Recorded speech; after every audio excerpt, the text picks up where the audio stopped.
Hola queridos amigos, gracias por conectarse con nosotros. Aquí Radio Ecotrackers,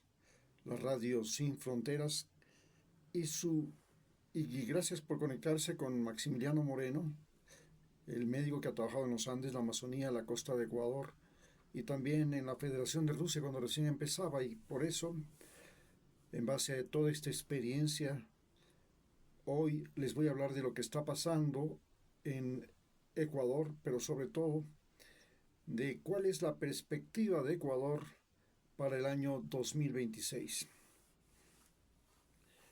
Como todos saben, Ecuador ha vivido el año más violento de su historia y se ha convertido en el primer exportador de cocaína a Europa, así como en uno de los países más violentos del mundo. Inclusive ha llegado a ser el sexto país más peligroso del mundo en este año 2025. Todo eso nos lleva a pensar que las cosas en el gobierno de Daniel Noboa no están bien. Y aparentemente no están bien porque la corrupción y el narcotráfico se ha tomado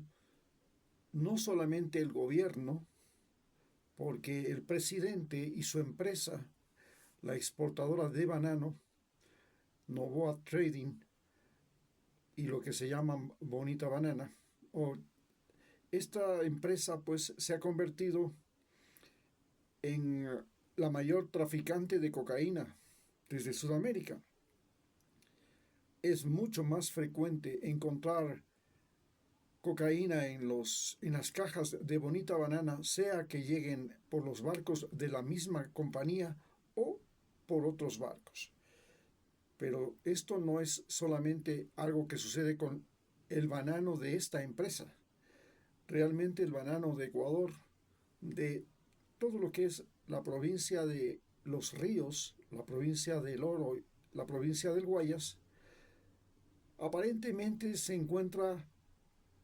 en manos del narcotráfico, que tiene la capacidad de contaminar o las cajas o los contenedores o inclusive los mismos barcos, mediante un mecanismo que le llaman gancho ciego. En fin, el asunto es que en Ecuador se libra también una guerra entre los carteles de México, los carteles de Colombia, los carteles de Europa, pues desde el gobierno de Guillermo Lasso, la mafia albanesa que financió su campaña electoral y que logró colocar ministros como el ministro de Agricultura, que permitió aumentar el cupo de exportación de banano, se ha tomado el poder. En este momento, esta mafia albanesa y también la mafia de Serbia, de Bosnia-Herzegovina, o sea, de todos estos países balcánicos, ha llegado a Ecuador, y en este momento el Ecuador está viviendo el derrumbamiento de su sistema judicial cuando el presidente de la Corte Suprema de Justicia, el señor Godoy, su mujer y muchos de los funcionarios que trabajan en la justicia de Ecuador se encuentran vinculados con carteles de la mafia a los que sirven, que los pagan o inclusive que los tienen amenazados.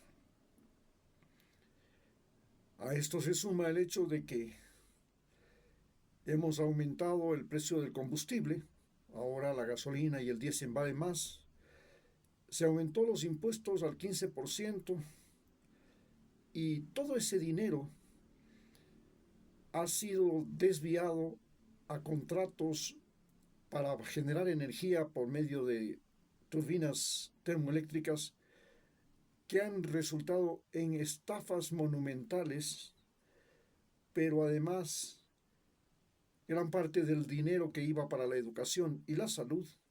ha sido desviado también a esta denominada guerra al narcotráfico o conflicto interno armado para equipar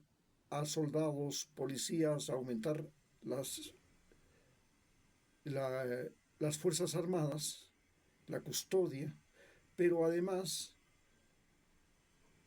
gran parte de este dinero también se va a alimentar a los más de 100.000 presos que tiene hoy las cárceles de Ecuador debido a este conflicto interno armado. Esos presos tienen que comer, tienen que dormir, tienen que ser atendidos en su salud,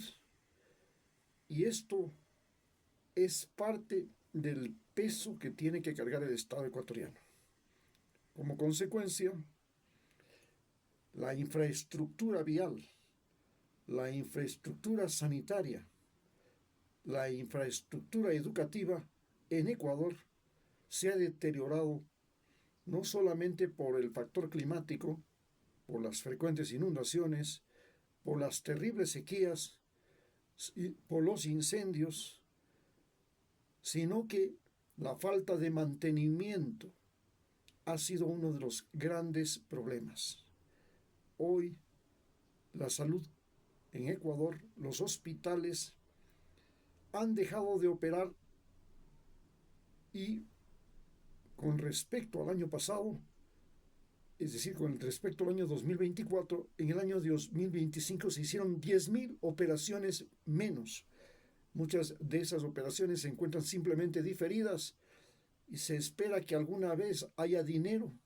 para que esas 10.000 personas que debían ser operadas puedan operarse, o a lo mejor ellas tuvieron que recurrir a sus propios recursos. En esta situación nos encontramos. ¿Y cuál es la perspectiva que tiene Ecuador para el 2026? Nos encontramos al frente del gobierno a un individuo que da prioridad a viajar y pavonearse por el mundo entero en el avión presidencial con su mujer, con su familia y con su séquito, diciendo que va a hacer acuerdos, insistiendo o incluso asistiendo a la nominación de Corina Machado como Premio Nobel de la Paz en Noruega. Estos disparates, jurado junto con las leyes que proporciona, que promueve, y junto con la mentira que se ha convertido su palabra, su expresión, es decir, se ha convertido en posiblemente el mentiroso más grande que ha tenido la historia de Ecuador. Esto nos pone al Ecuador en la perspectiva de que probablemente para noviembre o para diciembre del próximo año la situación de Ecuador será más complicada debido a que inevitablemente se viene un levantamiento popular o una consulta popular para simplemente derrocar al presidente, y finalmente es posible que venga un juicio político. En este año también tendremos elecciones seccionales de prefectos, alcaldes, concejales y consejeros, y es muy posible que el ADN, el partido del gobierno, pierda muchas de las alcaldías que tiene en este momento y que de seguro se volverán contra él, por cuanto los gobiernos seccionales han sido parte de la institucionalidad del país más afectada por la falta de recursos económicos. En esta situación, Ecuador se percibe como un país que no puede salir del hoyo y que en este momento, a pesar de ser un aliado de Donald Trump, nos vemos caminando hacia un barranco y no sabemos cómo detenernos. Gracias.